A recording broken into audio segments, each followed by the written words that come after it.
All right. Once again, you're welcome to day 2 of Content Writers Bootcamp, and I'm so delighted to be here again to share with you. And in this day 2, we are dealing with book writing for nonfiction. So I'll be sharing with you how you can write your book from start to finish. And we're going to look at it from different angles, from ideation. Like, for instance, if you're on this call and you are feeling like, I don't even know what to write about, that is where we are starting from. All right. So everybody is welcomed. You are going to get your idea, like what you're going to write on. You're going to get the idea on this call. And if you already know what to write on, you will get more ideas, more insights, more inspiration will drop on this call. All right. And I will show you how you can map out a strategic outline for your book that have the structure, the flow, the consistency, the emotion, the storyline that really gets your audience to go all the way. Have you ever picked a book and you don't feel like dropping it until you come to the end of it? So I already introduced myself yesterday, but for the purpose of this class tonight, I want to tell you that, you see, when it comes to book writing, it's something I do all the time. Like, it's so second to me, such that if I'm tired or even not feeling well, writing, even if I'm feeling pain in my body, writing is a way of pacifying myself. Let me shock you. You see that the adore her. Let me quickly get it. Adore her. The day I wrote adore her, I started writing adore her. The day I drafted the content, drafted the coaching program, drafted the course, and designed everything, it was on a Friday. And I had just come back from the hospital at 10 weeks, 11th week, first trimester of pregnancy. I had just come back from the hospital and I was having droppings, and the doctor said that there's no baby inside there. There's placenta, there's other things that shows that there was conception, but they can't find a viable fetal tadpole, what is it called? And I came back. I was in pain. Not the pain of, oh, I'm losing a baby. Like real pain of the contraction of, blood going out and everything. That was when I designed Adore Her, unveiling and celebrating the inner essence of womanhood. That was when I designed I drafted the outline, wrote the first chapter, designed the course of it, and designed the coaching program of it while having supposed miscarriage. So that's how passionate I am about writing, So nothing stops me from writing. If that kind of pain, plus the emotional pain, physical pain, psychological pain, all of the kind of pains put together, it cannot stop me from writing. You know that I mean business. So I hope that's helps someone tonight. I just said that to let you know that there is definitely something you are passionate about that you can do at all time, that gives you peace, that gives you joy, that gives you that sense of purpose, that's just gives you that. Even if you are not paid, like even if somebody is not encouraging you, you just find yourself doing it. I've heard people say that leave your passion and make money. When you finish making money, you come and pursue your passion. I am not an advocate of that mentality, because it is, I said I don't want to talk about this until the day 4. because that is what has made many people to be doing things that they don't like. Some people are even doing work that are against their value system. They are tired, they are worn out, they are losing themselves, they are losing their creativity simply because they told them that their passion, that skill, that's, gift that they are passionate about using, that interest is not it's not marketable well enough to put food on the table. So they have to leave it and go and do something that they have no business doing and not even interested, interested in doing. So I'm not an advocate of that. I believe that in that thing you are passionate about, in that gift God has put in you, it is good enough. It is worthy enough. It is quality enough. It is viable enough to give you the life of your dream. You just need to believe in it. But many times we don't believe in what God has put in us. We think that that's wealth, that riches will come from doing something else that we believe it is societally approved. Maybe you have to be working in an oil company, or you have to be doing one thing. There are kind of jobs we believe that that is what is going to make us rich. You have heard even people who are not Christians read books. If you are somebody who read books, you will hear people, successful people, tell you that anything you are doing that you don't have that passion, that inner satisfaction doing, said it's not going to really make you rich. It can only help you to survive, for the meantime. But if it's about really getting rich, really becoming wealthy, really building a legacy, doing something that you're not passionate about is not going to get you there. That's the truth. And this is not just a biblical principle, but even people who don't believe in God have found it in science, in psychology, in whatever means they have, researched about it. I used to think, just recently I was thinking about the story of Esau and Jacob. How Jacob was like, what's profit? That word profit is really what got my attention. He said, I'm hungry. Give me food. What I need is what will help me to survive. What will put food on my table is what I'm interested in. What is used is my birthright.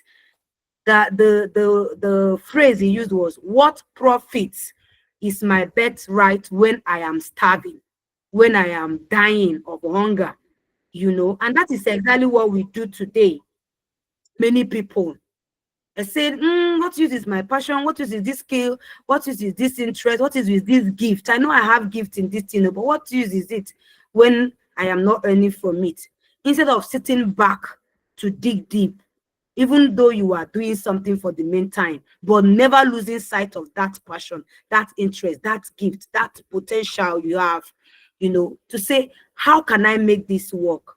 I used to be very broke, like, I've worked different kind of jobs, worked two jobs, did a lot of business. One day, I had in my heart, Writing to Prosperity.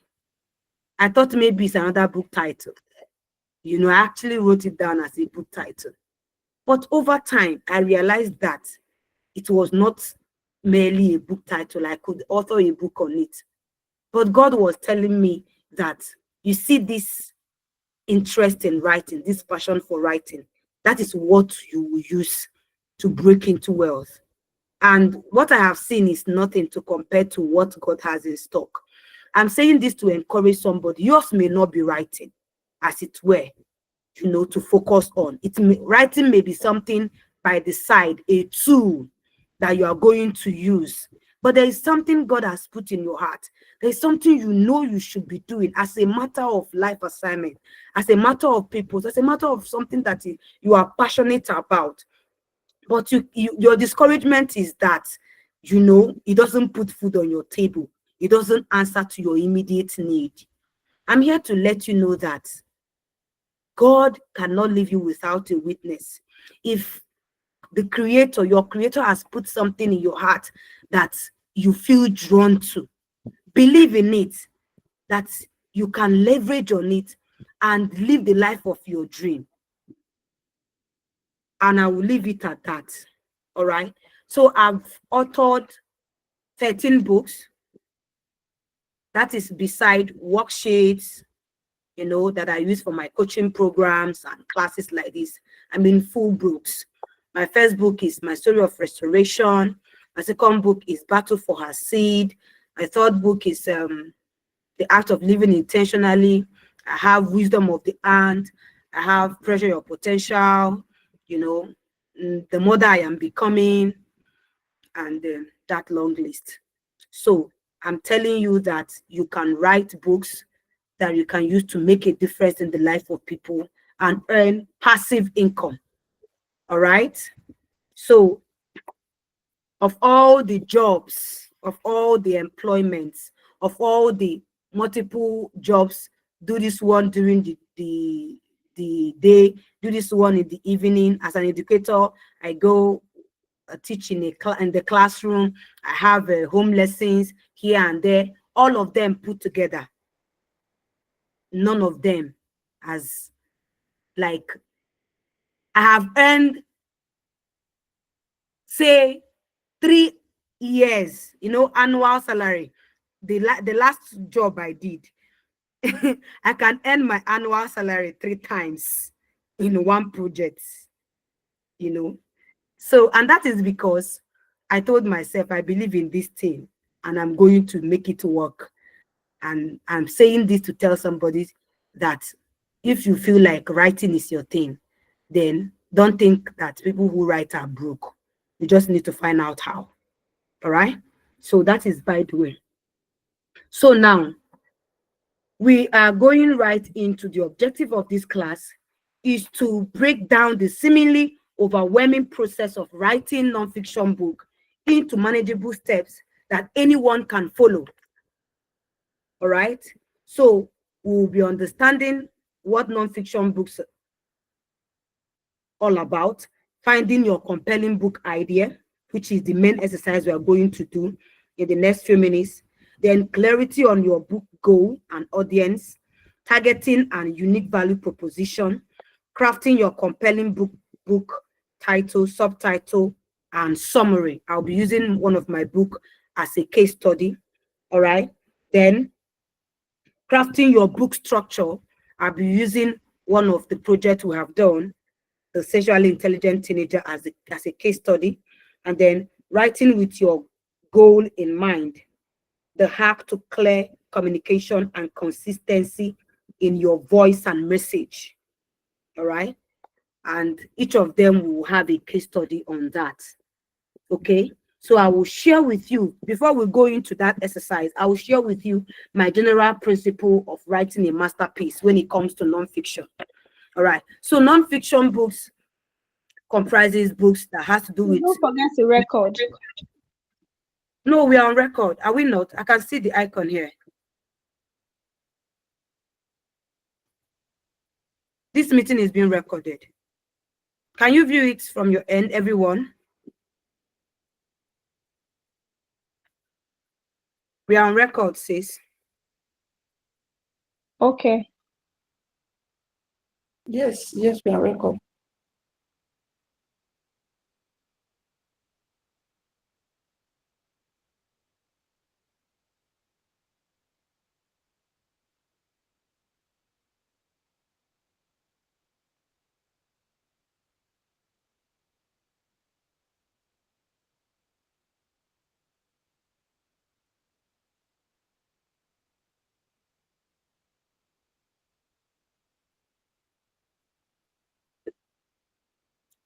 My network, I'm back. Can you see me? Can you hear me? Yes, we can hear you. Okay. I said before we go into ideation of our books, the exercise we are going to do that will help you to get ideas and multiple ideas of what you can write about. I want to share with you my general principle when it comes to writing a masterpiece. All right? When it comes to writing a masterpiece of nonfiction book. Now, nonfiction book is basically talking about these books you can get from your your personal stories, they are just like the name is.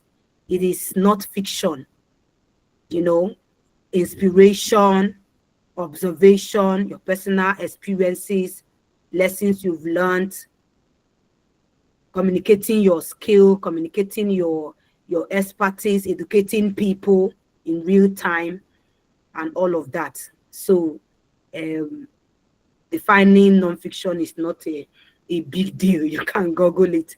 All right. So now, my personal principle for that is number one, write on a topic that resonates with you.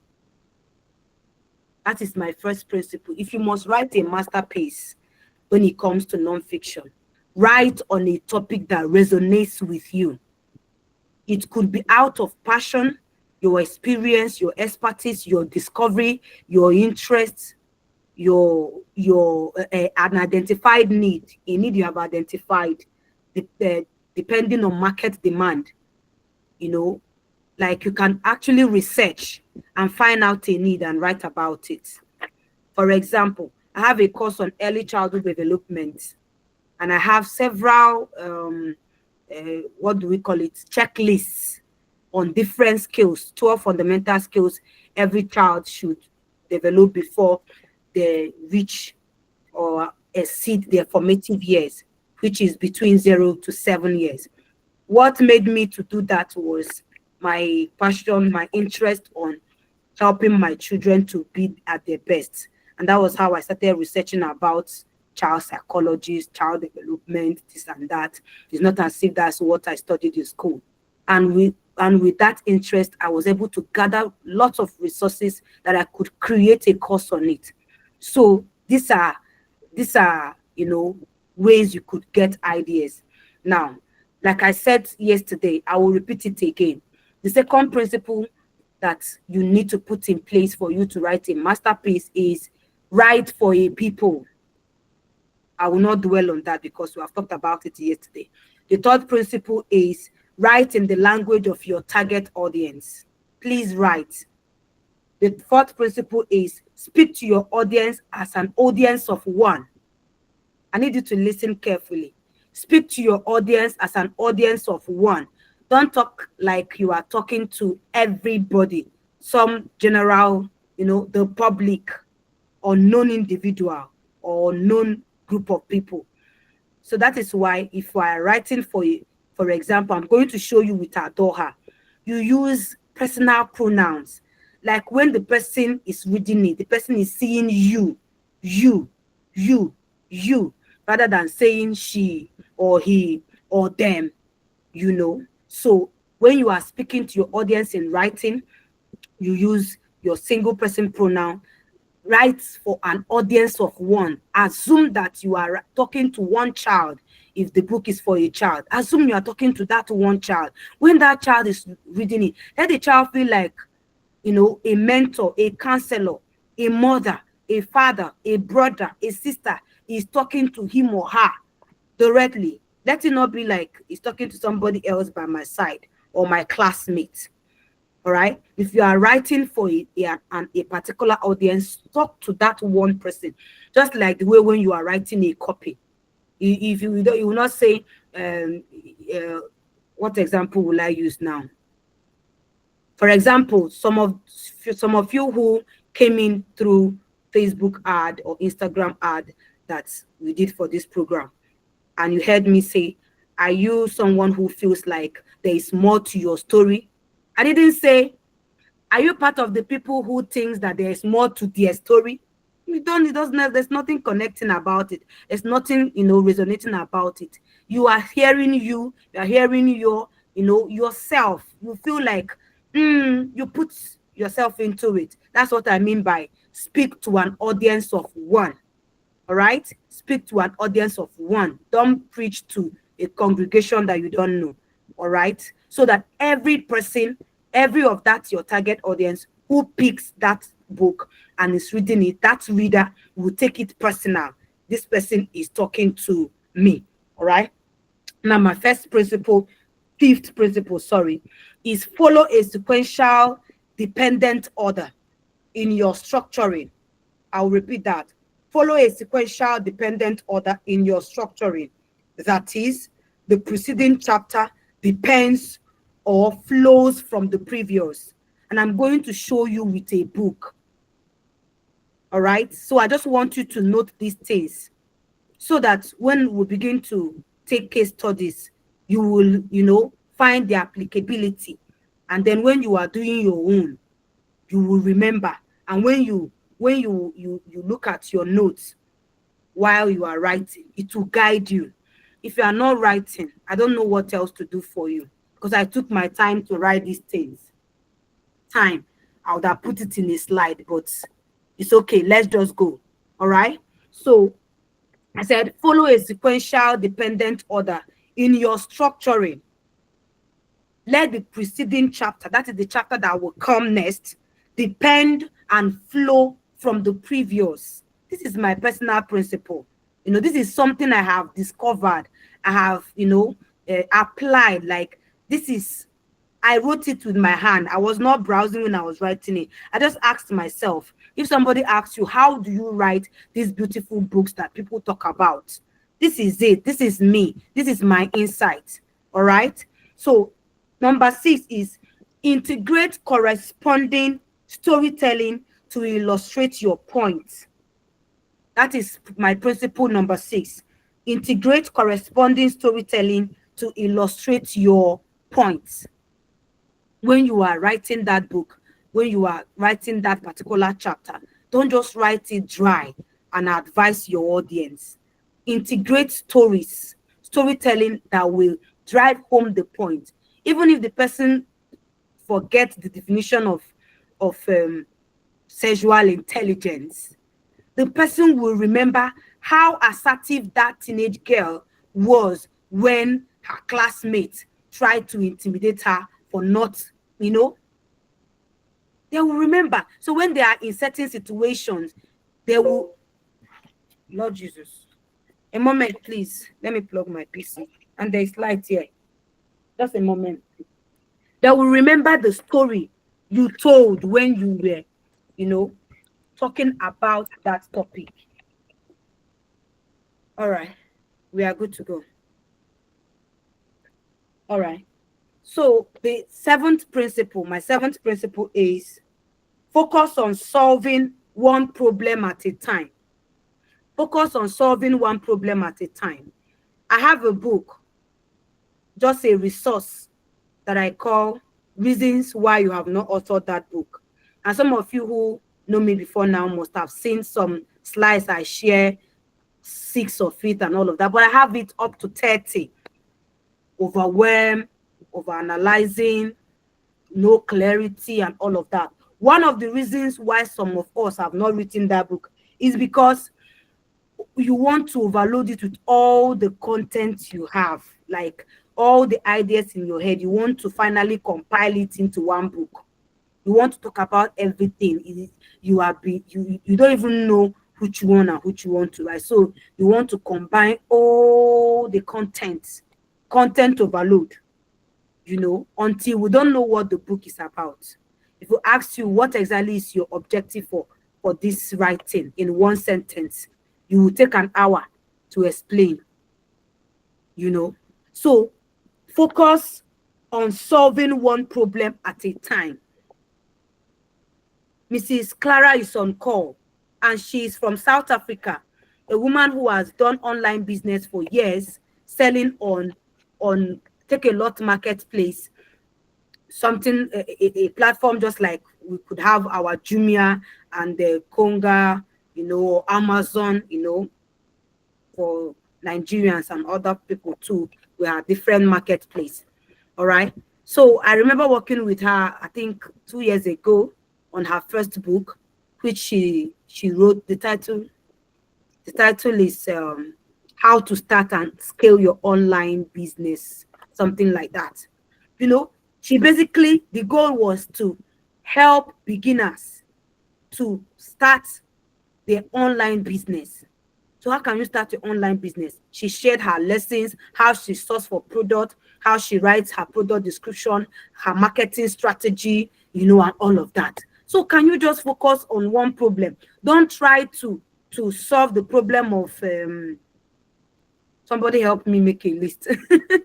You want to solve one book, you want to solve the problem of those who cannot walk, those who cannot talk, those who cannot see, those who cannot speak, those who cannot, at the end of the day, we don't know the group of people to target to, and you will be writing it for years.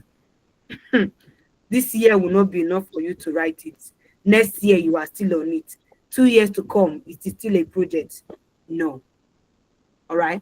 So, because when you even try to do content overload, at the end of the day, you lose audience. You will not have identified unique audience. At the end of the day, people who need the book cannot relate with it because they don't know what to expect. Are you sure this is what I am looking for? Have you ever wanted to buy something, maybe something online, and you are skeptical? Like, I just hope this is what I'm looking for will be inside this thing. What I'm looking for will be inside. I've had that experience several times. I remember a course I bought on stock exchange. I know a lot of things about stock exchange. I'm interested in when it comes to investment. So, but I needed brokerage that has certain features, and that was the only reason why I wanted to buy that course. This is how I was going back and forth. What if it happened to be those ones I already know? That's what this lady will talk about. I will waste my, how much was that again? After much thought, I just decided to buy it. At the end of the day, I got what I wanted. That was all I needed in that course, was to get options of other brokerage to use apart from the one I knew that I was not satisfied with. Every other thing she was talking about, I knew them. All right. So when you overload, you want to talk about everything, you just end up not talking about anything. All right. So that's, by the way, let us run. So focus on solving one problem at a time. If you are writing for parents, focus on solving one problem at a time. Don't try to solve all the parenting problem in one book. I don't know why I'm talking on this. Is Mrs. Ako on call? Do we have other parenting coach on call? Parenting, as in the problem is so much. Oh, we have a lot of need. You cannot write about it in one book. All right. I was showing you one that I'm reading yesterday. Making your children mind without losing yours. Straight to the point. Let it be on that purpose. Don't try to teach us potty training or everything inside one book, please.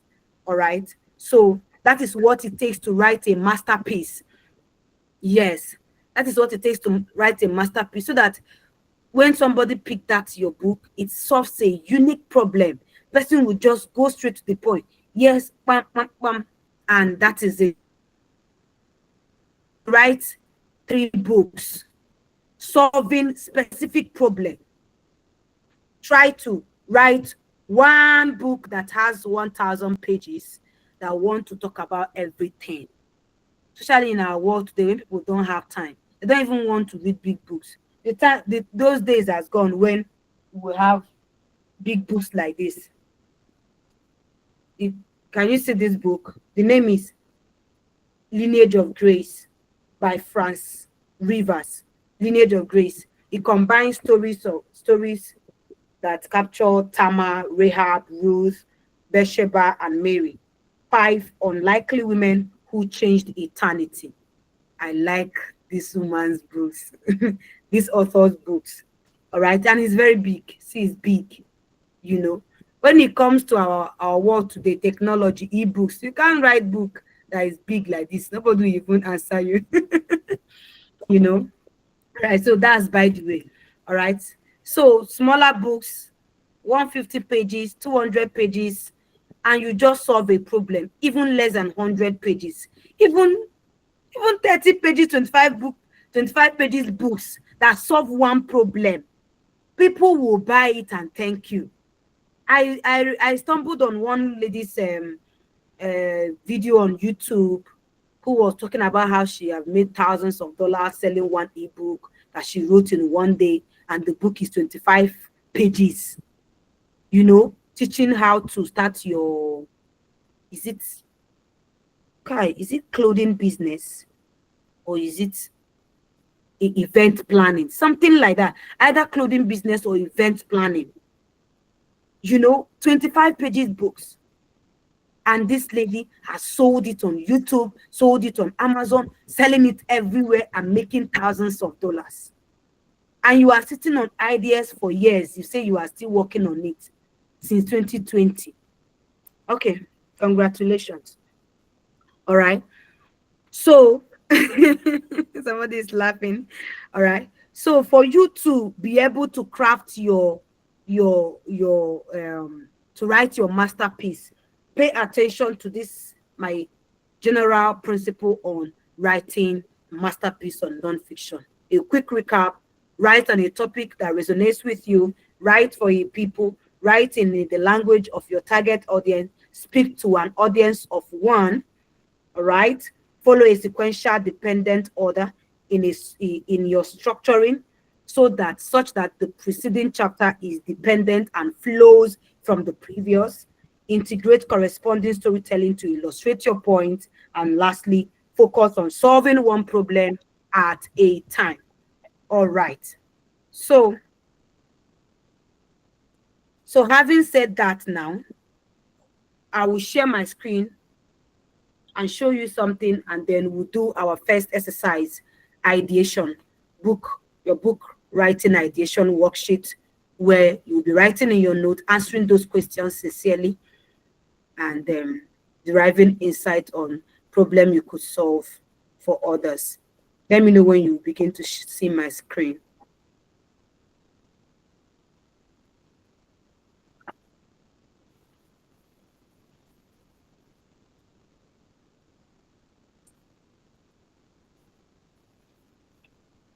Can you see my screen now?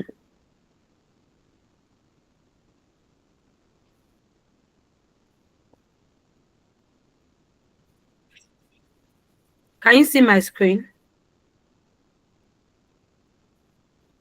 Yes, we can see your screen. I can see it from my side. Yes, Lord. Yeah, I can see your screen. Okay, what can you see? Content, introduction, Writing. writing, Okay, writing it's books okay. You automation. can see my screen. You can mute now. All right. So this is just by the side. I will show you this, and then I'll go to the place I want to show. I want us to dwell on. All right. Some of the myths that may be keeping you from authoring your book is if you feel like, I am not a writer, I don't have any book idea, which you will be dealing with right now. You will see that you have a lot of book ideas. All right. I am not good with communicating. You know, I'm not good communicating in writing. That's what I wanted to write there. Or writing is not my thing. Or I am too busy. I'm too busy. I can't sit down and write. When will I finish it? I don't know how to go about it. That is why you are in this training, and I believe that you're already learning how to go about it. Then I'm fond of starting and not finishing a project. Then you need to build self-discipline. And fortunately or unfortunately, nobody's going to do that for you. You have to make up your mind. All right. Except you want us to go straight for you. You pay us premium price. I don't have money to author, publish a book. Now that we have soft copies, you know, you can write ebooks, sell it on Amazon, sell it on Seller, you know, just market it, and you even get money to go and print it from launch. All right. So that's by the way. All these reasons why some people don't author the book, like unclear papers, when you don't know exactly what you want to write about, you know, or you find it difficult to start, blank page syndrome, or perfectionism. You want to just get everything, all your writings right from the first place. and you are writing and you are editing, you are trying to just make it so perfect, and that is why you have not finished. Or fear of judgment, worrying about how people are going to see it. Will anybody like to read it? Or lack of inspiration. We are going to handle it with this worksheet now. Or you are feeling overwhelmed. Maybe the topic you think you want to write about is feeling like something very complex. And that is why I've told you, even if you are writing for a topic that seems to be broad, you can, in that place, still bring out a particular need and solve it. You don't have to solve the entire problem of a broad topic. All right? Then burnout. That is where community and accountability comes in. Or distractions. Distractions could be the reason why you have not authored your book, struggling to focus because of other things, Then fear of failure. If I start, will I finish it? Or if I write this book, will it be good enough? All right. Then analysis paralysis. You're just there overthinking and you have not even started at all. Then lack of clarity, unresolved plot issues, boredom, procrastination, emotional overload, censorship, imposter syndrome, and all of that. So whatever it is that is holding you back, please identify it and deal with it. Identify it and deal with it. All right.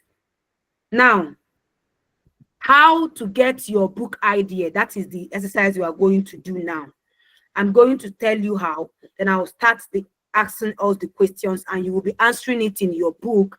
I could call you to give us one of your answers and we'll use it as illustration to draft an outline for that book. All right. So you can get book ideas through inspiration. You are just inspired. You're just there and that idea just comes to your mind through inspiration. It was an inspiration. I was just there and I heard in my heart, pressure your potential. Like, pressure your potential. What does that mean? It was an inspiration. I wasn't trying to look for a book title. And as I continued to think about it, I started writing, so you can get book ideas from inspiration. All right. Then through your experiences, my first book, I told you my first book is My Story of Restoration. I told my story of how I had my first baby and barely have the baby left. And it was a major shock, So I told the story, my healing process and everything, and collected testimonies of other mothers who have had similar experiences, trying times in childbearing, maybe infertility, secondly infertility, stillbirth, miscarriages, and all of those things. So my testimony and the testimonies of other mothers, I combined it and I wrote that book, My Story of Restoration. And that is so far a book I've heard amazing testimonies from, just sharing that experience. So what is it that you have experienced? Something God has brought you through and you just pass through it and you've not taken your time to really think and ask yourself, what lessons have I learned from this experience? How did I come past this thing? This is the same thing that have broken people, shattered people's life. Some went into depression, some are still struggling. Every day people are going through this thing, and you went through this thing and you came out, and you have not helped somebody else to transition with your experience. That's not good enough. So I'm already asking the questions already. So you can also get book ideas through observation. The book Wisdom of the Ant, I got that idea by observing. I just noticed this ant who just wanted to invade our house, and it wasn't that's what is the season that ants are more rampant.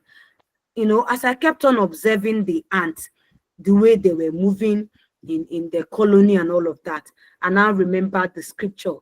He said, go to the ant use logger and learn. Say they have no ruler, they have no leader, and yet you know, they gather their food in winter, they store it, they do this. That was how I went and started studying the characteristics, the qualities of an ant. And I wrote that book, The Wisdom of the Ant. 10 and 1 unbeatable secrets to productivity. And the first chapter is on self-leadership. Talked about self-leadership, talked about orderliness, talked about team spirit, talked about, you know, different, and all the characteristics of the ant that I discovered from scriptures and research. I wrote 11 points. I called it 10 plus 1 unbeatable. Was Daniel, I'm busy. I'm coming. Let me get the book and show you the chaptering. I think I'll use it as a case study tonight too.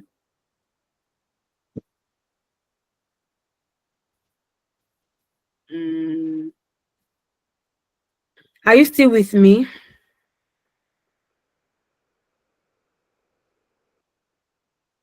Yes.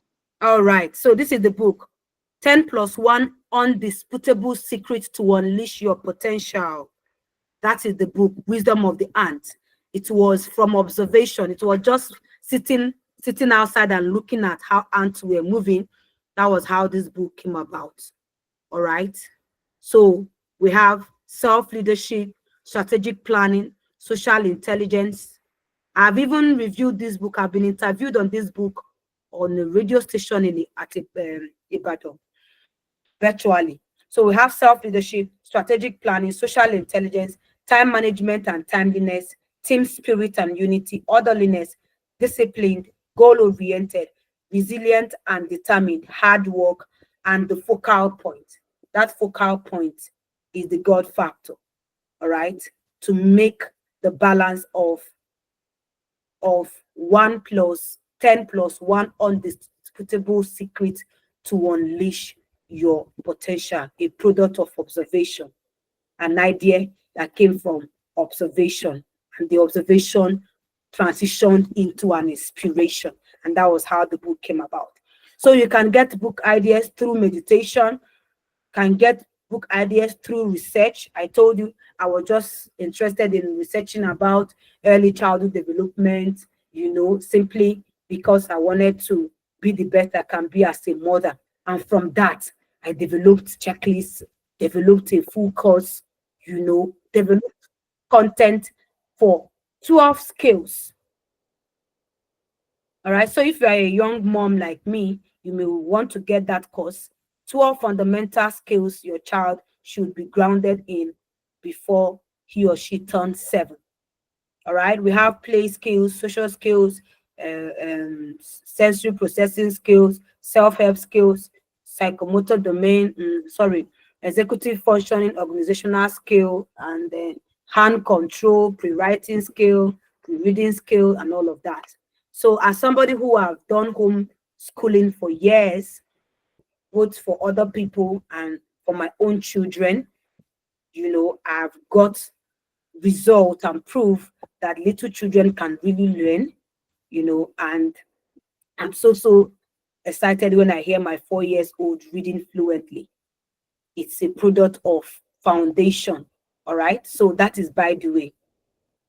Okay. So number 6, you can get book ideas through direct audience questioning. Direct audience questioning. You can use survey. You are an expert in a field. For example, I've forgotten the name of that lady, but I've been seeing her ad has been on my face lately, and I'm going to subscribe to. I'm going to buy that course. It's $25.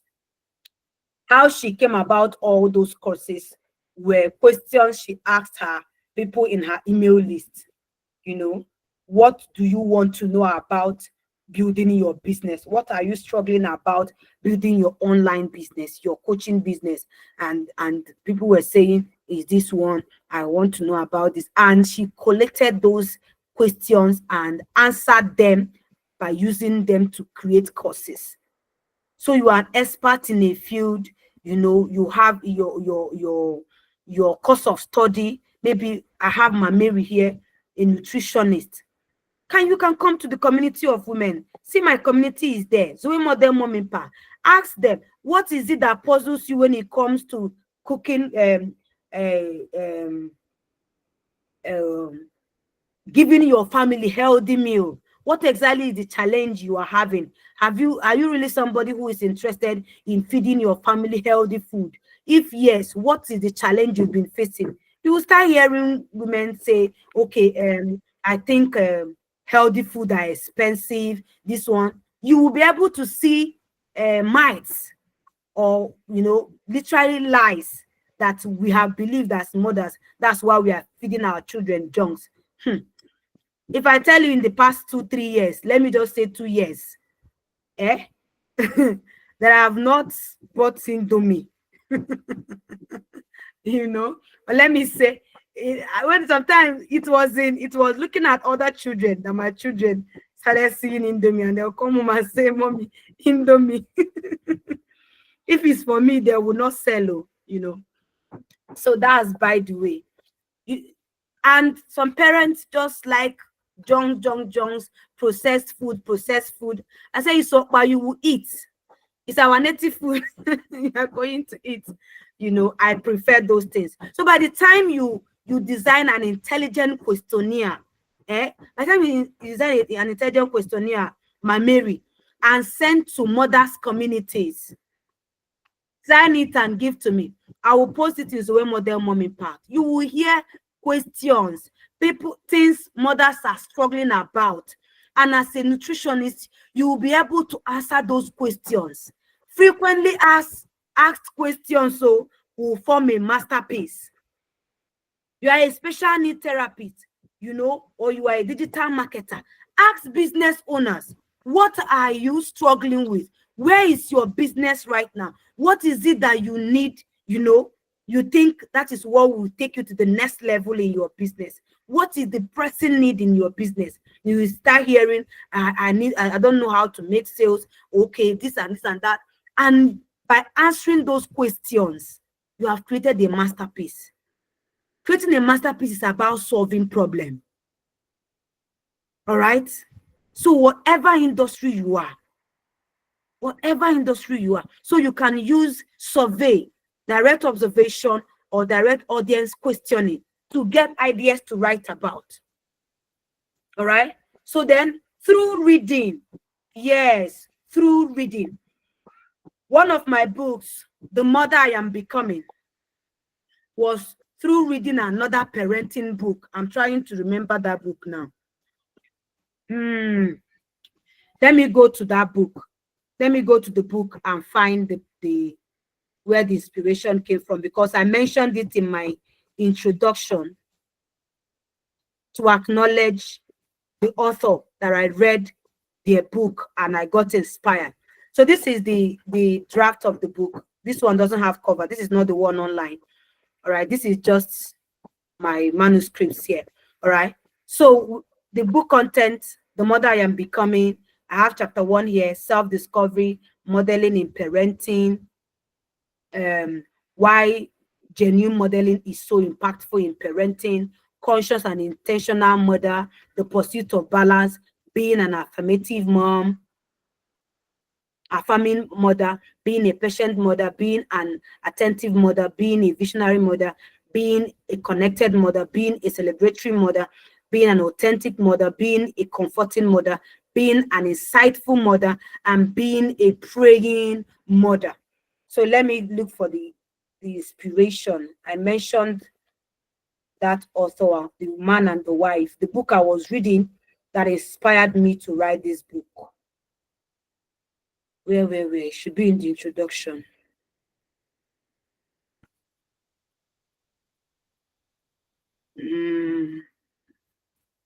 Where did I mention it?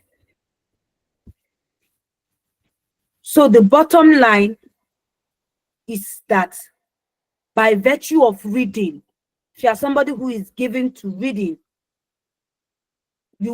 as you read, you get lots of ideas. There's another book I wrote out of inspiration. I want to really give you the name of that book. Oh. In order not to waste our time, I will leave it, okay? But I will post it. I will share it with us.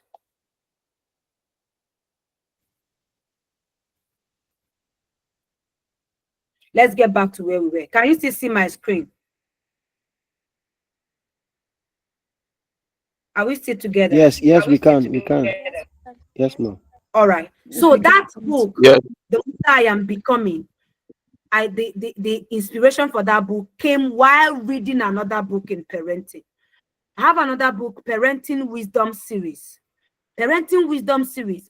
The inspiration to write that book came while I was reading The Millionaire's Mind. If you know The Millionaire's Mind, it's not close to me. I'm in the room. If you know The Millionaire's Mind, you know it's about money blueprints, creating wealth, and all of that. But for every principle in The Millionaire's Mind, I have an equivalent parenting principle on it. Because that was the thing that my mind was filled with. You know, I was reading a lot that time, basically parenting, you know. So everything I pick, even if it is a business book, I will get insight about parenting inside, you know. So that Parenting Wisdom Series, well illustrated book, I wrote it while reading The Millionaire's Mind for the first time. I've read that book several times. So the first time I read that book, that was when I wrote Parenting Wisdom Series. All right. So you can't run out of ideas when you are reading it. I can't read a book and not get idea of what to write. Something called secondary illumination. You know, I can design a course from reading a book. Can design a coaching program from reading a book. You provided you read that book, you understand the insight, you conceptualize it, you embody it, and then it comes from your inside. You know, you'll be able to apply the wisdom in it and help other people to apply same wisdom you have gained insight from. So do you still don't know where to get ideas from? All right. Then through group interaction and corporate brainstorming with like-minded people. Excuse me, which is what we are doing here. All right. So the other day, I put Mrs. Ako on call, and we had a session less than 30 minutes. And after the session, I told her I'll get back to you. A day or two later, I sent her what I call brand blueprint design with 10 book titles she can write from her her story, the questions I asked her, and the answer she gave me.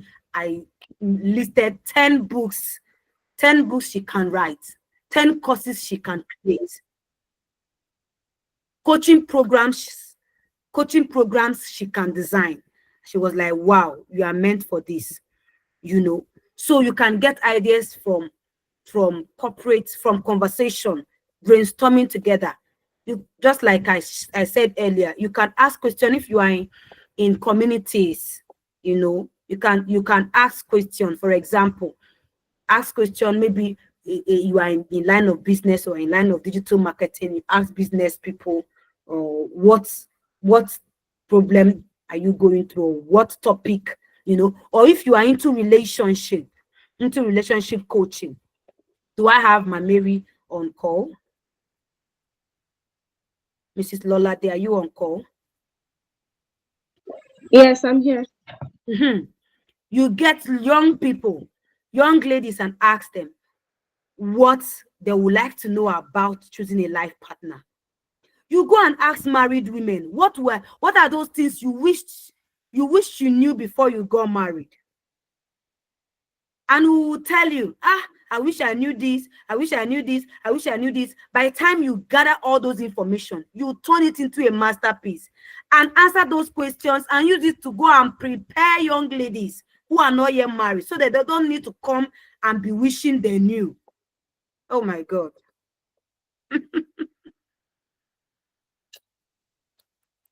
If you don't do this thing I just told you, okay, we'll settle our case in heaven. All right. So Go and ask married women, ask mothers, what were the things you wished you knew before you got married? I wish I knew this. I wish I knew this. I wish I knew this. You know, some things we are now learning now that your eye open, you say, hey, I didn't know it's like this. You know, by the time you have gathered all these things that married people had to struggle and work out inside marriage, you use it and prepare people who have not come into marriage so that they have a better advantage. Why do we keep allowing other people get into the things we've struggled with? You know, why not help them? I was doing a class one day, and I asked the people, how many of you want to allow your children to learn by experience? What I mean by experience is not as if learning by experience is not good. I once heard my 12 years old telling the little one, I don't know what was it again that the little girl was trying to do. And he was like, okay, now, since you don't want to listen to me, you try it and see. Experience is the best teacher. And I heard her. So I called her. I asked her, who told you that experience is the best teacher? She told me it's her class teacher in school. I said, okay, it's fine. Your teacher is not wrong. Experience is actually a good teacher. But in my opinion, experience is not the best teacher. Wisdom is. Oh yes, that is in my opinion. All right, so you could debate it. You know, because I don't think you would like your child to go through everything you went through because you want him or her to learn by experience. You know, so what happened to mentorship? What happened to fathering? What happened to mothering? What happened to guidance? Because many people, by the time they experience it, they won't come out well. That is if they survive. Do you want your child to go and become promiscuous before they will learn chastity, like keeping yourself? Or, you know, do you want the child to... No. I don't think any parent want the child to get into big time trouble, break their life, you know, to make life-threatening mistakes that this regret will stick for lifetime, and say that experience is the best teacher. I believe that wisdom is the best teacher. It's better you learn by wisdom, by instruction. This is this and this is this. Things are not the way they look. All right?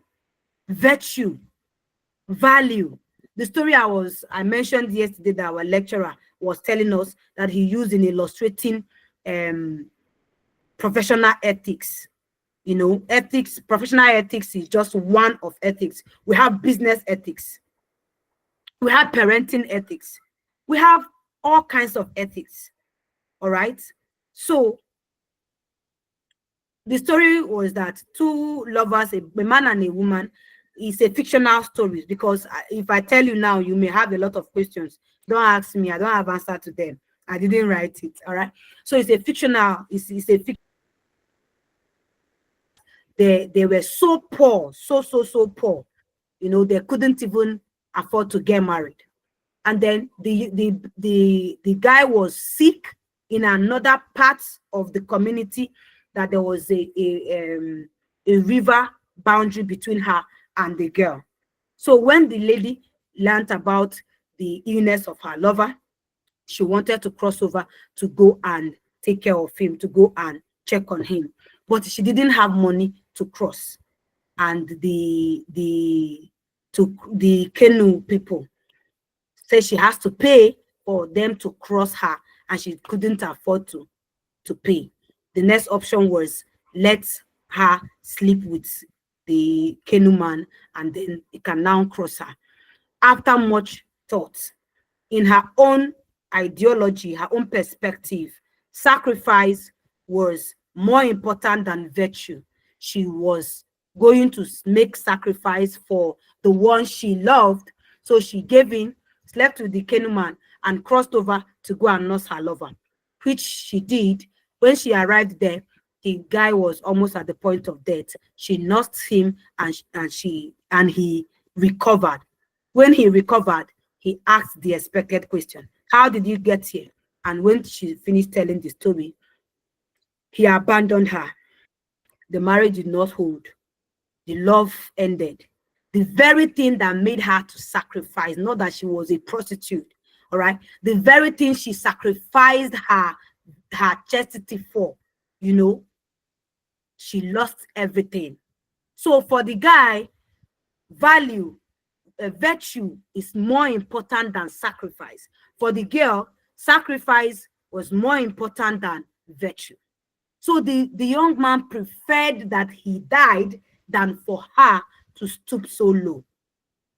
All right. So so you have, I'm sure you have many questions. You can imagine when you tell that kind of story in a general class, in a general class in higher institution. Everybody's grumbling. The girls are crazy. How will he do such a thing? He's not good, and all of that. But it's value, so we can use experiences, our own experiences and experiences of other people to instruct our children, to instruct other people. So we don't need to just hold it and say, I know what I went through, let me keep it. Everybody must taste this thing. No. All right. So take from your experiences the lessons you've learned, instruct other people. Experience is not the best teacher. Wisdom is the best teacher. All right. So you better prefer to learn by wisdom. You better prefer to get your children learn by wisdom than letting them learn by experience. They are definitely going to learn by experience, but let it not be those shattering experiences. Let it not be experiences they got into simply because they didn't have a good foundation, because they didn't have a home structure. Let it not be experiences they got themselves into that will leave them with lifetime regrets, simply because you were not vulnerable enough to share with your children and say, see, So that's by the way. Let's go on. So now the exercise. All right. Question number 1. Are you ready? Give me thumbs up. We are brainstorming together now. We are on discovering your genius idea. All right. That's your compelling book idea. That's where we are now. Excuse me. I've shown you different ways. All right. Your passion, your experience, interest, knowledge bank, market demand, sharing your unique perspective. So now we want to bring it out using these probing questions. Question number 1, are you ready? You'll be writing. I could call you to say your answer.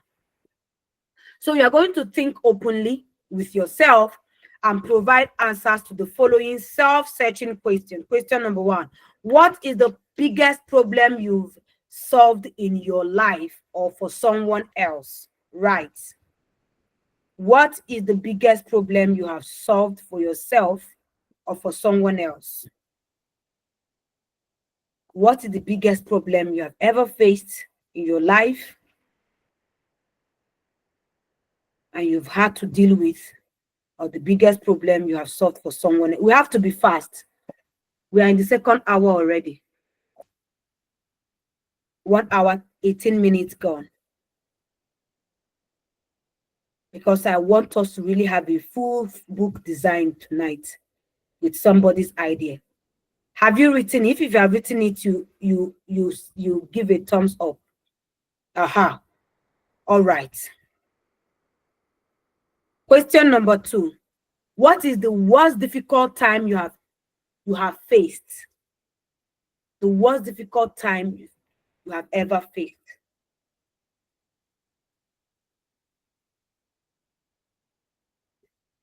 Hey, yeah. Somebody said I had to pay my school fees during my post-basic. It was tough. Write it. Write it. We are going to make out something great from it. Question number 3. Let me admit someone. I'm asking you questions that will get out that genius idea, that's transforming insight you've been keeping inside. I will help somebody else to get unleashed.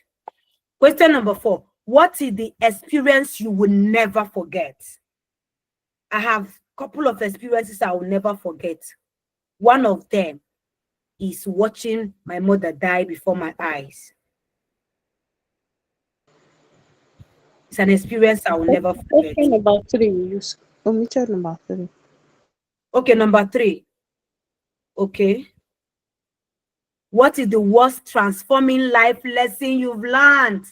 Oh, very important. This one, as in by the time you write that lesson, that is a direct book title. What is the most transforming life lesson you have learned? My most transforming life lesson is that there is strength in being grateful. That is mine. So I'm asking you, what is the most transforming life lesson you have learned? For me, the most transforming life lesson I've learned is that there is strength in being grateful. I've passed through a lot. I've lost father, mother, child, brother, cousin, loved ones. You know, people so dear to me. Surviving those things was being grateful for what I still have. All right? The most transforming life lesson is that failure is a blessing and the strength of man. All right? So write it down in your notes. I need it to be in your notes so you can get back to it and meditate on them. Another striking life lesson I've learned is that you can't move forward looking backward. You can't move forward looking backward. First, I said my most transforming life lesson is that there is strength in being grateful. Of all the things I've gone through in my life, my strength have always come from, instead of dwelling on that thing that is really aching my heart, I will start looking at something to be grateful for. For instance, my healing journey when we lost our first baby was that inspiration. When I came back from the hospital, we came back from the hospital, no baby, neighbors were looking at us like, what's happening? We don't understand. They were just trying to, wonder what exactly is going on. I came into the house, saw where my water broke, mingled with blood, and I lay down there. I started shivering. I couldn't say anything. Even the strength to cry is not even there. I don't even know what to say. I don't even know what to say to God, anything, or talk to anybody. I was just doing, shaking like this, shaking like this. And my husband stood by the door and he started giving thanks. Say, Father, I thank you. I thank you because I came back with my wife. Where would I have picked my life if it was the other way around? I prefer that I came back with my wife. I say, Here was somebody worshiping God for me, giving thanks for my life. You know, that because his wife is here, he has hope of having children. You know, that he preferred that he came with me than coming with baby and I'm not there. I said, wait a minute. Father, I thank you for my life. You know, and that was where the healing started. Being grateful. That was where the strength to face it came from. That was where the strength to go through that hard experience came from. And every time hard experience come my way, I get back to it. I said, there is strength in being grateful. Father may not be here. Mama may not be here. That's how I call her. Norma may not be here. You know, and even this year, I lost my only brother, my mother's only son, right in my house. But the strength have been on being grateful. You know, I know what it means to be grieved. I know what it means to the pain. There are different kinds of pain, but you see, pain of death, pain of losing a loved one, it gets to the bone. So when I tell you there is strength in being grateful, I know what I'm saying. Or I want to encourage somebody who lost a loved one. You can't say I don't understand, you know, because I've lost people that are dear to my heart. And that is why compassion, empathy and compassion, it just comes. All right, so that's by the way. Let's get to the next question. We need to run. What is that topic and area you enjoy talking about? I have mentioned what is that experience you will never forget. Number 5 is what is that topic and area you enjoy talking about? I enjoy talking about womanhood, how you can be at your best as a woman, how that you can be a mother and a wife, and then you live your best life, fulfilling purpose, that your life is not all about waking up in the morning to prepare breakfast, lunch, and dinner, wash dishes, and your life is just booting and you are doing nothing else. You don't have sense of purpose. You are not being yourself. You are not creating value. You think you are a stay-home mom. Because you are a stay-home mom, I ask you, what are you doing? So you are a stay-home mom. What's your source of income? How much do you earn in a month? You say, no, I'm not earning, I'm a stay-home mom. So you have believed that being a stay-home mom is synonymous to being broke. No, no, no, no, no. It's not like that. I like talking about it. I like talking about self-leadership, that no matter the kind of support system around you, if you don't choose to push yourself, if you don't take responsibility for yourself, nothing is going to change. You can employ 100 mentors or coaches if you like. You can even employ me. I'm a coach. But I have had people who pay me and yet they still don't get results. And then there are people who pay even less and then they get results. I have hosted programs where somebody authored 5 books, created multiple courses in a 6-week mentorship. She wrote 5 books, created multiple courses. Acts of somebody I call Ruby Impact. And same 6-week courses, coaching program I've done with other persons, and we can't really say this is what exactly we did. You know, I'm bringing in my own part. You are not doing your part. Nothing is going to change. All right. So I believe in that intrinsic motivation. I believe in that intrinsic motivation. I've worked with clients, you know, like Coach Esther is not on call. I worked with Coach Esther, and in how many, I think I did that project with Nat, one of the team members here. She just published 5 titles. Yes, ma'am. She just 5 titles at once, 5 books. She printed them at once, and that's not her first set of books. And yeah, there are books I've been doing since 2024. There's a project I'm doing with one of the team member, Mrs. Lola. We have been doing it since 2024.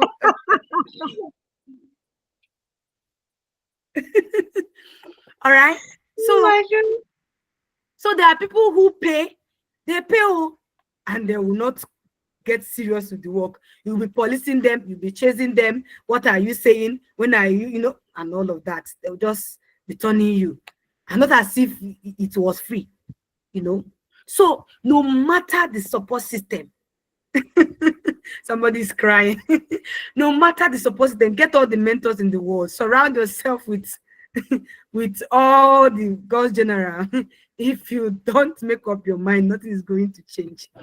All right. So intrinsic motivation, I am an advocate for that. I'm an advocate for that.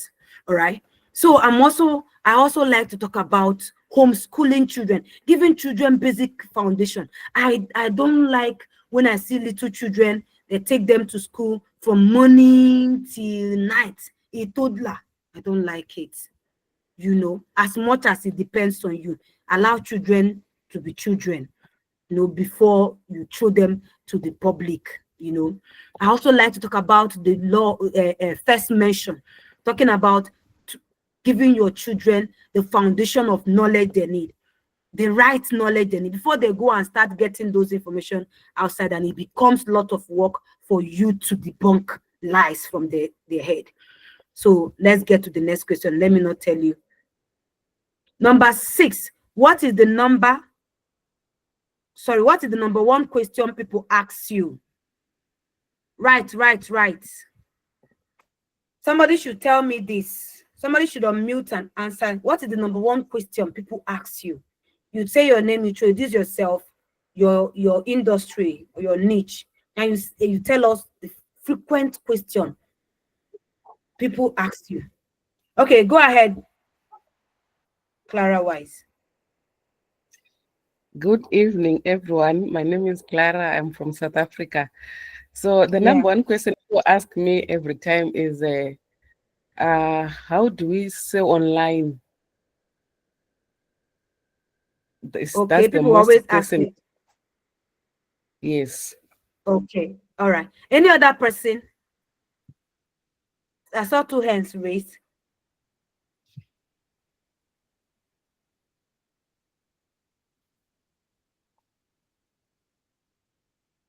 Okay.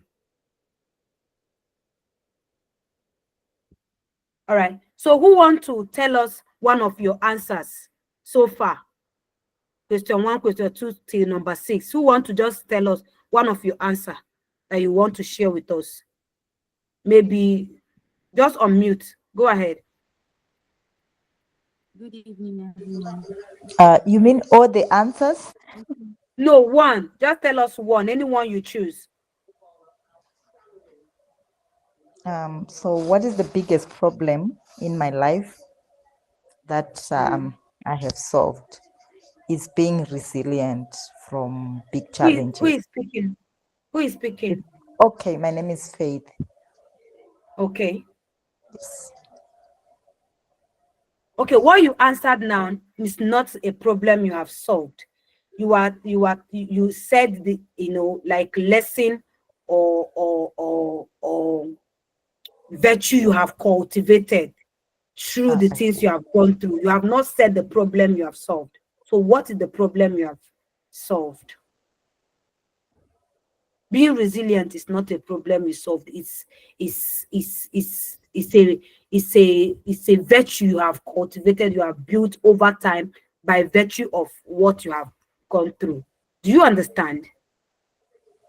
Yeah, I think I understand that now. And I'm thinking, what is the So problem I've solved? yes, so what is the problem? Yeah.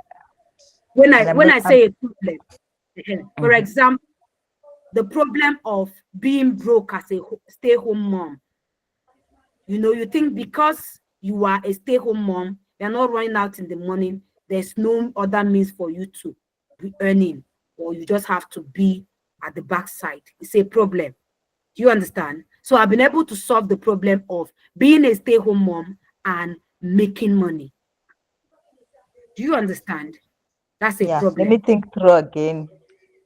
All right. So another person. Okay, can I answer? Am I free to answer? Go ahead.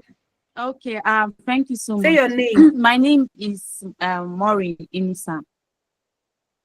So Okay. one of the questions, one of the things that people tell me or they ask me, mentorship. I do like I like to do mentoring, and also people come for me for counseling. Sometimes people call me from what areas? Okay, areas like mostly is spiritual. Let me say, I had cases of ladies calling me, they want to die, they want to commit suicidal, they have suicidal thought, they want to commit suicide. And then after 2 days, I'll finish having conversation with them. Then the third day, I'll call them and they'll be smiling. And I'll ask them what happened. They were like, it's just a thought. I don't even know where it came from. And there's a woman who asked me, or even severally, they asked me, have you started any mentoring class? In fact, a woman brought her daughter for me to mentor. I don't even know how to start. But one of the things that I realized that I needed to write a book. I needed to be official. Because the girl said, she will look at me like, this one is not serious. So can you imagine? So I feel like I need to upgrade, but there is nothing substantial. There's nothing on ground. So these teenagers, they are very smart. When they come, they need something to see. So I think this is, yes, they need a structure. So I'm hoping that I work on that structure and be able to work on it. But I noticed most of my counseling that are kind of related to building self eventually in life, and then spiritual and counseling, more of like when it comes to dealing with the weight of the burden of life or situations. Beautiful. Thank you, Ma'am Maureen. And I'm going to to gift you 30 minutes conversation that will get you to get a blueprint for the structure you need to build to begin your mentorship proper. Thank you, ma'am. I'm looking forward to that. All right, send me a DM. Let me not forget this weekend. All right. Okay, So ma'am. another person who want to share before we go to, we have 7 more questions. Okay, good evening. Thank you. So it's Michael. Okay, Mike. What I want to share is mostly from the place I came. Most people come to me basically on having certain mindset of limitations, and they they blame it towards some say spirituality, while some say lack of funds. But I have to come to a point where I make them understand that it is based on their mindset. So that is one thing most people like coming to me, and sometimes the way they look at me is as if I'm working with delegates, people that has made money. I tell them no. First of all, you need to change your mindset before you attract certain things you need in life. Then that is all for now. So also, I would have also loved to take it a little bit higher, but I don't have so much capacity. That is knowledge in the steps to steps and bringing them from that limitation mindset. I just feel I can help them to some point, and I give them. I get your point. So what you are saying that you wish you could actually say draft a process that's Yes, yes, short roadmap to take yeah, somebody from here to there, right? sure, And yes, yes, after a space of time, you can see yes, significant growth difference, right? yes, yes, yes. Okay, okay, it's all right. Thank you for sharing. Just stick around, you will learn more. All right, let's continue. Hello. Hello. Hello, Hello. Sir Yeah, good Elijah. evening. Thank you. Good evening. Yeah. How are you doing now? Thank you. I'm fine. Yeah. So you want to share Please, with us? yes, please. I want to speak on the fifth question. That is Okay. the question people mostly ask of us, often ask us, like the topic of Okay. it. Mostly people ask me a question about book writing. Really? Sorry, I So are am you a, a writer yeah, I, already? yeah, I am an author of, with over 40 books in print. And people Great. normally ask me how Mm, I do write the books, but unfortunately, I don't have a structure that mm, will show them how I write the books because it's like it's mm. a gift, it's a talent. I just see that I can write anything out anytime that I want it. It's Wow. like a talent. That is why I Yeah. joined this class so that I can be able to structure the this and then tell them the A, B, C, D of some of Mm, these things in the ministry and all those things, as especially pastors. They want to write amazing. their but they don't have the roadmap that they will take. And as I write, for example, for like in the space of 6 years, I've authored over 50 books. And then Wow. they ask, how do you do it? Because when people try to do even one, it will take them 2 years, 3 years. But you Mm, 1 week, 2 weeks, all this in writing a book, they don't get it. That is the question they mostly ask. That they want an answer, direct answer from me. But sometimes it's very difficult to tell them this is how it is done. And then okay. because for my as I'm saying my own like this, like it's a talent, it's a gift. Okay. But we need a roadmap to direct the people that this is the way for I me to write them. understand what you're saying. Yes. That's There amazing. is another. You are from which country? I am in Ghana, please. Okay, Ghanaian. And I've heard your English. I know I you am are in not. Ghana. All right. All right. Yeah. Welcome. There is a So, before this one with the lighter notes. My daughter okay. was following the class with me, and then she asked me a question that will ask you, how old are you?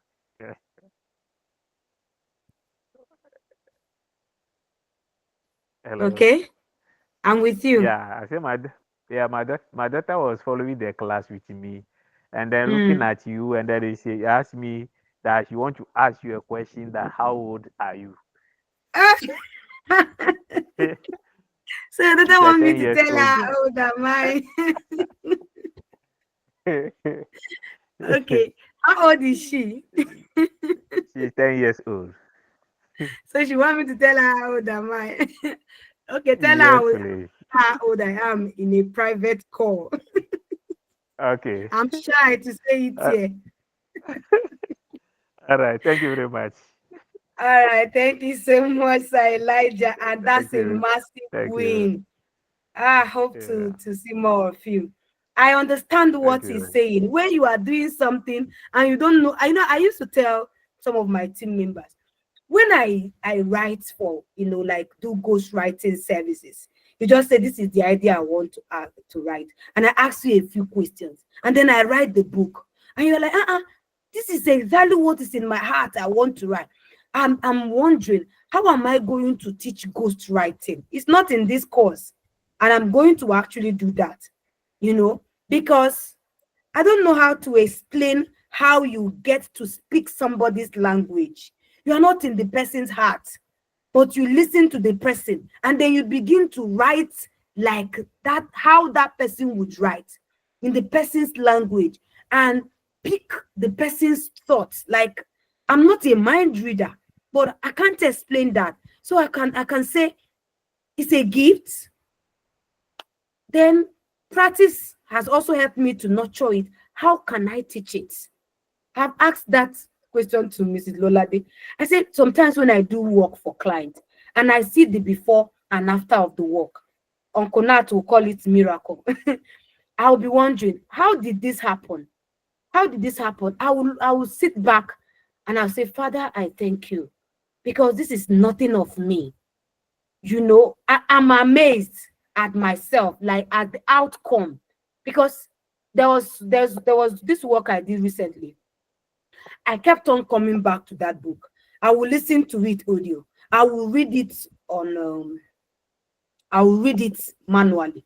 I will listen to it until the inspiration to solve the problem of the author came, because this book have been worked on over and over, and the person is still not satisfied, and he brought it to me. I can't do what other people did. I said, how do I satisfy this person? How do I solve the problem? Because I even asked the person, what is the problem with this manuscript? What is it that you said has not been done? The person cannot even explain. So how do you want me to solve a problem you have not even identified? After some days looking at the book, I did the work and the person is screaming. Like, wow, this is exactly what I wanted done, but you didn't tell me. All right, so I understand he doesn't know the language to use to give them the roadmap, but that problem will be solved. Just stick around. All right, so let's move on very quickly. Oh my God. Question number 8. What is that thing that you are displeased with when you see around you? What is the thing that you are displeased with when you see around you? You just not, you just become restless. You're just not comfortable. You just don't sit well.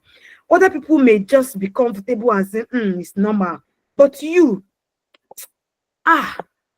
just can't stand. You feel like to advocate for it. You feel like, I wish I have the place to immediately stop this thing, from my environment, from my community, from this country, from the whole world. Let such thing never exist. What is that thing? All right. What is that thing that you are displeased when you see around you? Number 9, what natural talent do you have and you enjoy using it? The natural talent I have and I enjoy using is what I'm doing now. Speaking, teaching. I started teaching after secondary school with O level. That was when I started teaching, before I even went to teachers college. All right. So what is that natural talent you have and you will enjoy using, but now you have forgotten about it because they told you you should leave passion and pursue I want rhyming words. Leave passion and pursue profits. Okay, question. Somebody asking what is question number 7. Number 7 is, what do people seek your counsel on? What do people seek your counsel on? All right. Question number 9. What natural talent do you have and you enjoy using it? Number 10. Let's run. What is your course of study? What is your course of study? All right. You don't know you can make a lot out of your course of study because of a job paycheck mentality. We even go and start doing jobs that have nothing to do with what you read. And you've completely forgot about what you even studied. Hi. Deliverance. All right. So, what skill or skills do you have? Question number 11. What skill or skills do you have? Can you make a quick list? I'm going to let one person speak on this question number 11. What skill or skills do you have? What skill or skills do you have? If you have written 1, 2, 3, you can unmute and share with us. What skill or skills do you have? And when I'm talking about skill or skills, I'm not talking about just manual skill. I can sew, I can repair bike. We have manual skills, we have technical skills, we have digital skills, we have soft skills. All right, that I have the ability to lead myself. Like if I want to do something now and I make up my mind to do it, I don't even mind if anybody don't ask me, Jenny, did you do it? I have that personal accountability discipline. It's a skill. All right, self-leadership skill, accountability skill. It's a skill. All right. So think about technical skills, think about manual skills, things you can do with your hands. I can knit, I can plait. All right. Think about digital skills, things you can do. Think about technical skills, think about soft skills. There are people that their niche is accountability, and they are doing big as accountability partners, holding CEOs, coaches, mentors, big people, team members, and a lot of. Sorry, I don't like the way my screen is. I want to pin myself and reduce all this multiple. I attended one boot camp,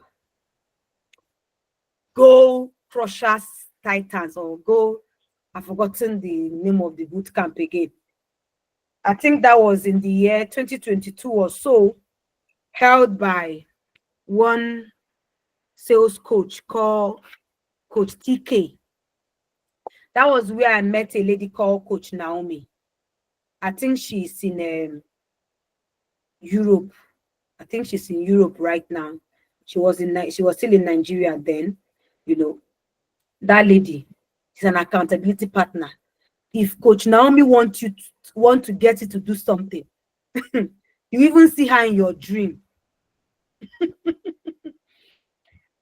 I did that. Yes, I remember when I did that. I joined that Go Crushers boot camp. And the key goals I mentioned was, 1, I wanted to go back to school. Then 2, I wanted to finish a book I was writing. And then 3, my dear, those 3 goals, I nailed it. This guy took one accountability partner and attached to me. This person is chatting me every day. Have you processed your is it it's not manuscripts, your, what's the word now? What is this? Transcript. Transcript. Thank you, my dear. Transcript. The academic writer. Don't mind me, I'm calling it manuscript. That's the one I know. So he call me, have you called your school for your transcript? Have you done this? Have you done this? Every of the steps I needed to take to process my admission to further my education, I listed them. They made me list them. They made me tag dates and time to achievement of each of those things. So if today is 7th, and I said on 7th I am going to call the HOD of my department and request for my transcript, I'm going to write a letter of consent to somebody who is still in that school to go and process the transcript for me. I'm going to go and pick the form in the school I want to non-attend. I'm going to, it had day and time. And these guys followed up, not only me, I was not the only one in that training, followed up on us and people who had intrinsic motivation. I'm sure that some people did not do anything. You know, that's support system works when you work it. Is somebody's freedom. Support system works when you work it. So you will not come to me and think Jenny is doing miracle. And then I'll say, you say you want us to write a book. You pay me, you will not show up. Okay, I will graciously keep your money. All right. So back to it. Support system works when you work it. Do you know that all my goals, I achieved them? I achieved them. These people did not let me rest. Day by day, I followed through to all the dating calls I needed to make, people I needed to contact, where I supposed to go, and everything. The chapters I supposed to write each day for the book I was working on at that time. I achieved my 3 goals. And today, I have 3 months to finish that program I started that year. You see that? A long-term goal of 4 years. That accountability bootcamp helped me kickstart that journey. And 3 years, 48 down the line, I'm finishing that program, and I can trace the starting point, the energy from that boot camp, Goal Crushers boot camp, Coach TK. Yeah. That reminds me, I'll go and look for his contact and greet him again. The guy is good, and Coach Naomi is a spirit. All right. So that is a skill for you to be able to hold someone accountable, for you to be able to lead yourself, for you to be resilient. It's a skill. Some people, any small thing, they don't. Let me not speak Nigerian language. So somebody wants to list his skill or her skill. One person. We don't have much time. Hey, who is the person?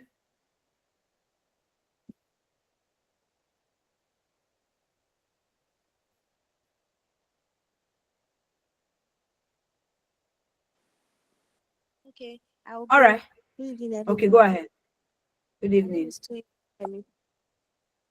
Your name again? First, I'll say Soy Adelemi. Okay. Welcome, ma. Hear me? All right. Thank you. Good evening. Thank you so much so far. Okay, so first I will say administrative skills. Beautiful. I know how to plan end to end anything someone wants to implement.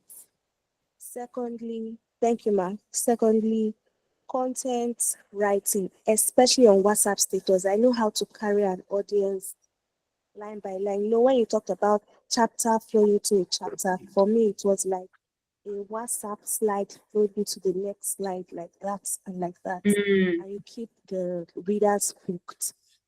Thirdly, design. I can go on Canva at any time, and just create something. It's just spontaneous. Yes. I know Beautiful. how to translate a thought to a visual concept that even a child Wow. would understand. Those are my SM two. Graphics and Coach Thank Vera you. connect. All right. See your tribal person. All right. Thank you very much, dear Faith, for I want sharing. to lift up. Who wants to say something? Time. Who is that? Have the person said something before? Okay. Who is this person with blue background? I've not heard that person. Who is the person? I saw a DP on blue background, something like that. That raised hand. Who is the person? All right, let's go ahead, please. Oh my God, we have not gone half of what I want to show you. My God. What did you experience? Number what? Okay, number 12. What did you experience growing up that you don't want to see repeated in your kids' life or others? What did you see? What did you experience growing up that you don't want to see repeated in your kids' life? We don't want to see it repeated in other people's life. Write it. Write it. I had to struggle to take financial responsibility so early as 6. I can remember hawking and raising my needs to buy exercise books and pay what was supposedly these fees, school fees at that time. You know, this scar, I have a scar here. I have other scars in my body. This happened at age 6 and I still have it to this point. It was an accident. You know, I don't want to see my child to become, you know, something that I should provide as a parent. I believe in teaching children entrepreneurship and all of that, but there is time for everything. Not my toddler, not my 6 years old, to now carry financial burden of meeting his or her own need. No, that's why I cannot be a broke mom. Mba. All right. So of course, where will you find my children, my hawk what? What are they hawking? All right. So it's something I experienced growing up, and I don't want to see that repeated in my kids' life. And many times when I see little children jumping from one bus to another, carrying things, I wish I could just take them off the streets or empower their mothers to provide for them. All right. It's something I'm very passionate about. See, my tone of voice has changed now. All right. So number 13, what did you experience growing up that is commendable, which you would like to improve on? It's not all bad. So what is it that you experienced growing up that is commendable that you would like to improve on? All right. Number 14, if you have an opportunity, I want you to pay attention to the last 2 questions. They are life-changing realizations. Many times, let me say this before I ask you. Many times, we are not at our best because we are afraid to talk to ourselves. We are afraid to reflect.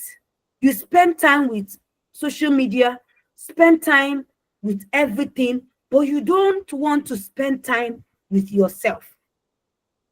Can you just sit back and think and ask yourself some of these questions I'm asking you here? Some of you have never thought about it. How couldn't you have thought about it?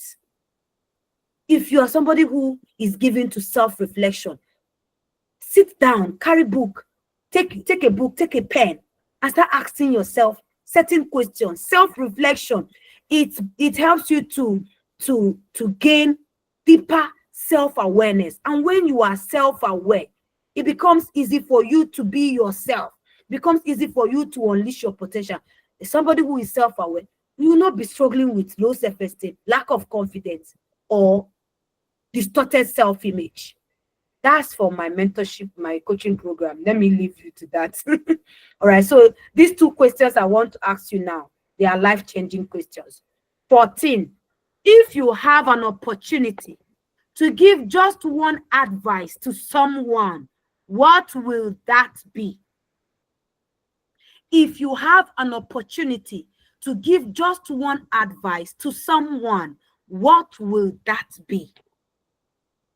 And lastly, number 15, at the end of your life, and only one book or one course or one coaching program or one project or one foundation is attached to your name, is attached to your profile, what will you want it to be about? I will say that again. At the end of your life, we know that none of us is going to live forever in this world. So imagine it's your funeral and one book or one course or one coaching program or one foundation or one impact project is attached to your name. What will it be about?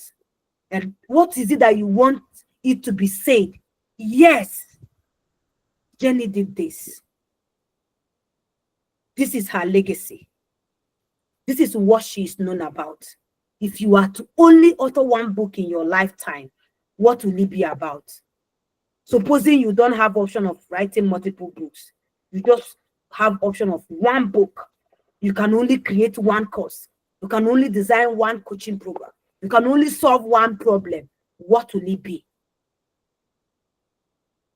Who can answer that question?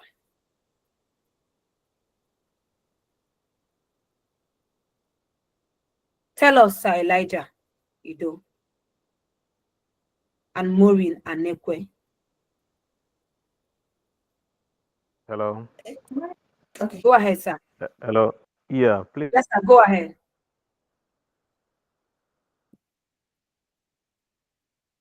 Sir, go ahead.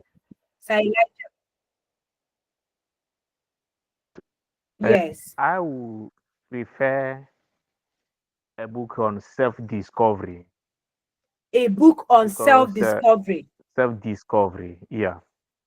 Because most people don't know the reality of themselves. Exactly. We live our life based on the assumptions that people have given to us. Exactly. For example, when a person is born, like we always tell us, say, go to school, learn and become this and get work and get pay, all those things. Fine, it's fine. Yes. But at the end of the day, our life that we live our life for people, not ourselves. We don't live for ourselves, but we live for people. Because we are not allowed to be the real us. We are, because number one, we don't want to be judged by people around us. So all we are doing to as a human being is that we want to toe the line that people expect us to pass through. And at the end of the day, we know very well that we are not living, but we are living the life that people have designed for us to live for them. So we ended up living, and then we exit this world without actually living on this earth. Because we were not around. We are just following, we are not passing through because we are just following the trend of other people. So I think that a book on self-discovery will help people to understand the reality of who they really are, and then allow them to question the public, what I call the public opinion. Most of the time, what makes us not to be able to make impact is public opinion. We follow things that people have said, not knowing the basis that they said those things on. Thank you very much, sir. I have to stop you here. Yeah. Thank you very much, sir. Thank you. My question to you is, when are you going to start writing that book? Very soon. No, you are going to start it next month. because I'll do so. I'll do so. because I don't want us to just keep hanging. I will say this Yeah. at this point. We are going to do author your book in 30 days challenge. All right. We are going to do author your book in 30 days challenge. It's not going to be free, but by the time you see the package is coming with, you will say thank you for it. All right. So Sir Elijah is going to write his life legacy book in the month of June during our author your book in 30 days challenge. All right. So let's have Maureen and Neko. Yeah, I would like to. My name is Maureen Anakwe. I would like to open a foundation for single parents. Single parents, like a shelter home, for single parents, taking care of the single parents and their children. When you say so, the single parent is going to comprise whether they are single parents as a father, single mom, or single dad, right? Mostly single mothers. So you will tell me, you will not say single parent, you will say single mom. Okay. So why do you want to do that? Because I was once one. So you know the pain. So I know what it entails, what I went through, my experience and everything. Have you written about your experience, the lessons you've learned? I'm halfway through it anyway. Who is that? Please mute. Hello. I'll go to school tomorrow. Like one press. Mary, mute. One press him our awake now.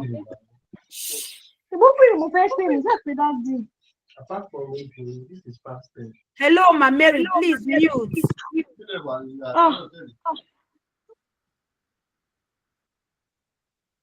So yeah, you asked if I've started writing. Yes, I have.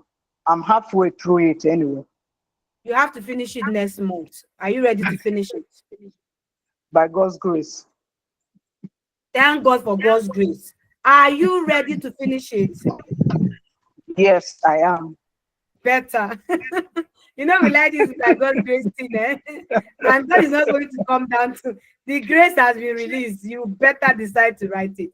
All right. Amen. So Maureen Anekwe is going to finish that book she has started under our watch in the month of June during our author your book in 30 days challenge. Who is interested, by the way? Who is interested in author your book in 30 days challenge? Let's count. It's only open for 12 persons. We are 25. I saw 25 on call. There are a lot of persons in the group, but that offer is only open to 12 persons.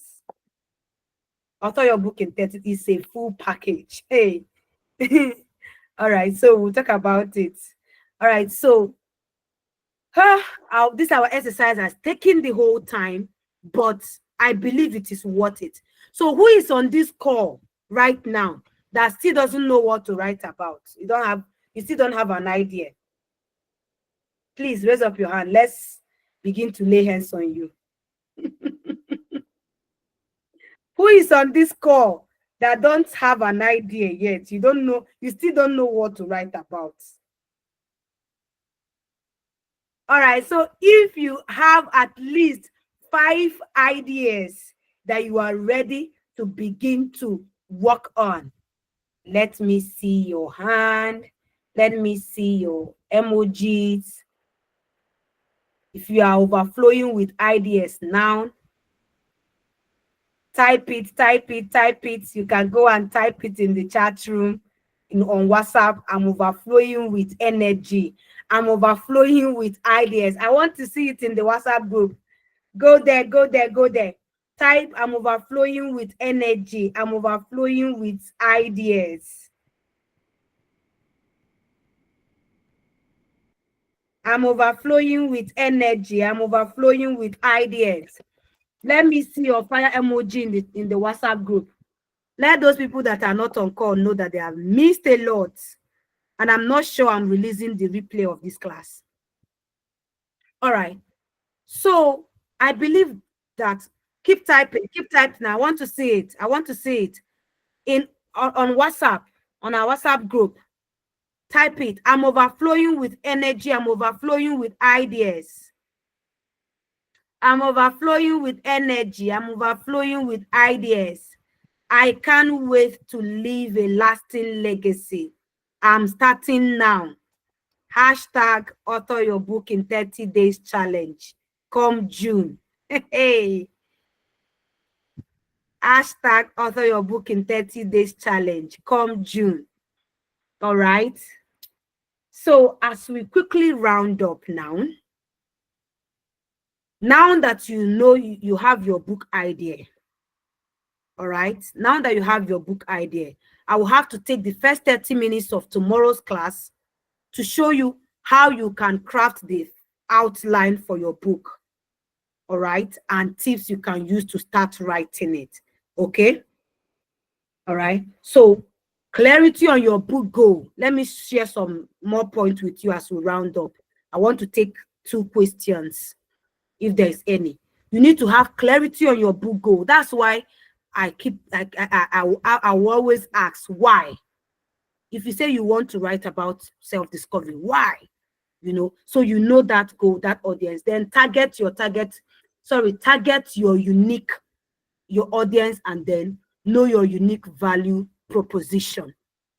All right, self-discovery is something everybody needs, but you can choose to write on self-discovery for young people, have an age group, you know, and all of that. Then the next point is crafting your compelling book title.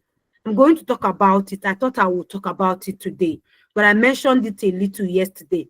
For you to craft a compelling book title, that book title have to say what the book is about in the most simple, relatable way, not with ambiguity, not something that disappoints your readers, not something that keeps us confused or misleading.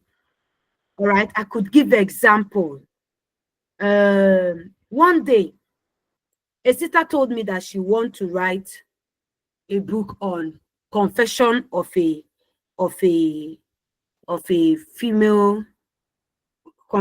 female minister, something like that. And I asked her what is it that she wants to write about inside the book, and she said she wants to share how that that being a woman does not stop you from doing ministry, or being single does not stop you from doing ministry and all of that. I said it has nothing to do with what you told me now, because when somebody hear confession of a single minister, the person is thinking the author did something bad. He must have been doing some mischievous things with brothers or with other people, you know, some kind of unacceptable things in the system, and now she wants to confess. Confession has nothing to do with this. You should rather tell us to leave your message as a woman. Nothing is stopping you. Craft your destiny around what speaks, you know. I was also telling one of us recently, I don't know if Mrs. Priscilla from American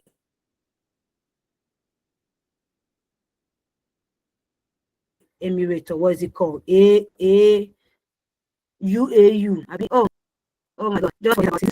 So we were talking recently, and she said she wants to write a book on workplace language. I asked her, why do you want to write a book on workplace language? She told me the story, her experience, what is inspiring the book. And she showed me what she has written so far. So that what you have written so far is not the content of the book title you told me, and it's not related to the story you told me. The content you sent to me is nice, it's beautiful, it's inspirational, it's beautiful for another title. But the title you told me and the story you told me is not corresponding with the content you are currently writing. And I started listening for her. That if I hear workplace language, this is what your reader is expecting. You want to see the language of integrity, the language of teamwork, the language of this. You're talking about workplace language, and you're telling us anything about language.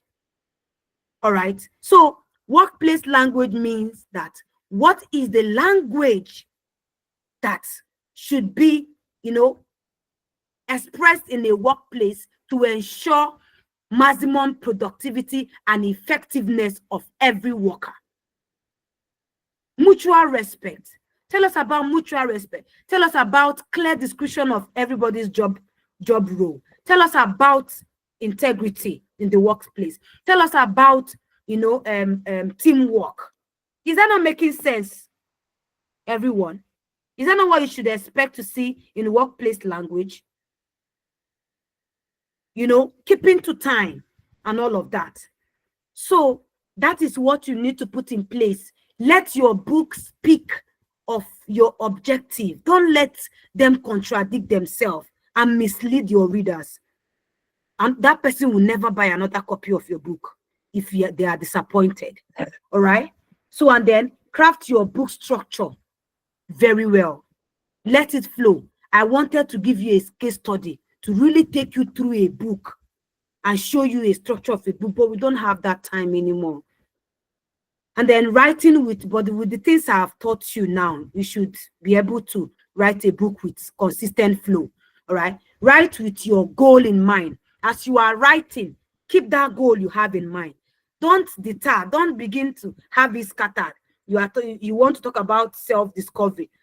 On the way of talking about self-discovery, you leave self-discovery and start discussing another thing. No. As you keep on writing, let it build precept upon precept. Keep that your goal in mind and keep the flow on that goal. Don't leave it and begin to talk another thing. I see this very often when I'm editing book. I will tell the writer, the author, this chapter title have no business in this book. We'll remove it. We'll just cut it out completely. I say keep it in your drive for another book. You will see where it fits in. But for this book, it's not for here. And this is what's supposed to be in this book. This chapter is supposed to be here. This chapter is supposed to be here. You have not written it. Write on this. This is the information I need you to provide me on this for this book to be complete, to answer to its name. All right.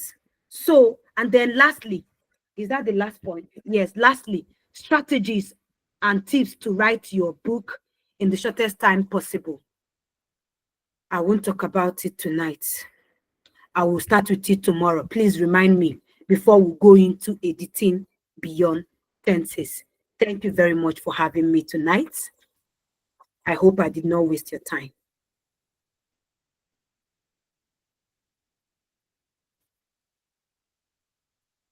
Thank you, thank you, thank you. I'm seeing all the waves. I'm seeing all the waves. Thank you, thank you, thank you. Go to the chat room and tell me what stood out for you. What are you going to do differently this night? What are you going to do differently this night? And are you thinking about author your book in 30 days challenge? Would you like to birth a masterpiece in the month of June? Something we will only do for 12 people because I like results. I want you to get in there and come out with results at the end of the month. All right, so it's not for everybody, just 12 persons. Go to the chat room and tell me what stood out for you. I'm going to stop this recording now. Let's take one question.